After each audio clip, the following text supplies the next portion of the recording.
ఈరోజు రాష్ట్ర కాంగ్రెస్ కమిటీ ఆధ్వర్యంలో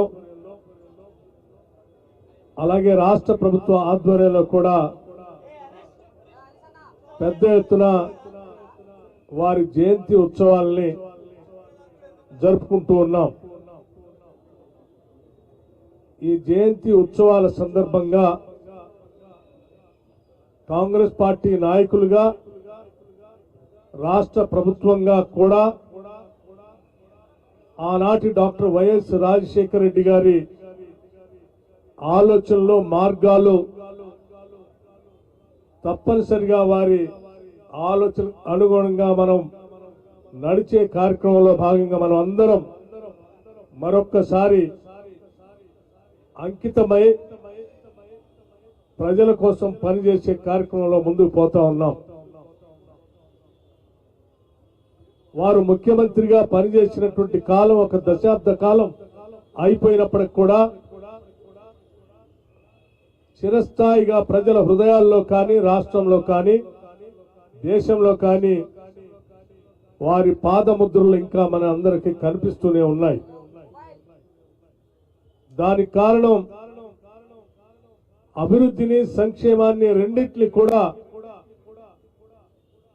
రెండు కళ్ళలాగా తీసుకొని ముందుకు తీసుకొని పోవటమే దాని ప్రధాన కారణంగా మనం అందరం చూస్తా ఉన్నాం. జల వనరులకు సంబంధించి జలయజ్ఞం పేరు మీద వారు తీసుకున్నటువంటి ప్రతి ప్రాజెక్టు ఈనాటికి కూడా పెద్ద ఎత్తున ముందుకు పోవటానికి వాటి ద్వారా ప్రజలకి మేలు జరగటానికి ఆనాడే వారు పునాదులు వేశారు.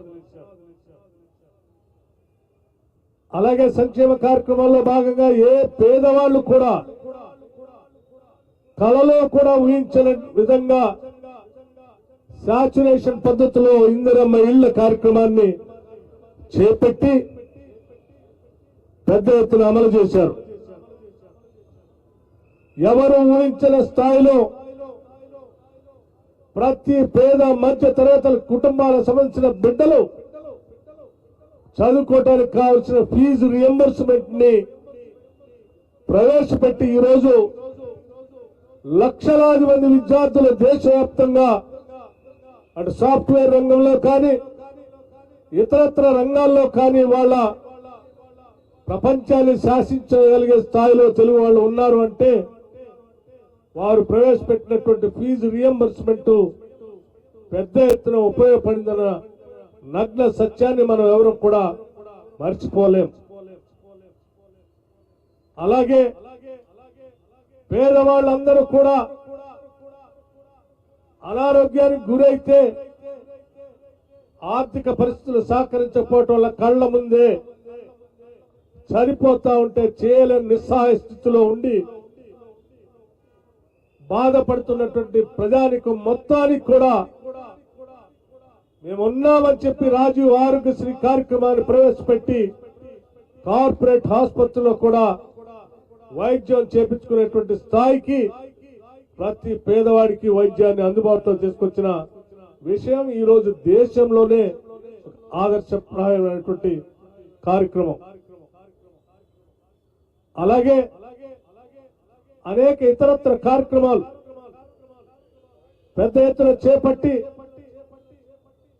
ప్రజలందరికీ కూడా వారి హృదయాల్లో చిరస్థాయిగా నిలిచిపోయే విధంగా పనిచేసినటువంటి వారి ఆలోచనలు ప్రణాళికలు మనందరికీ పెద్ద ఎత్తున ఆదర్శప్రాయం.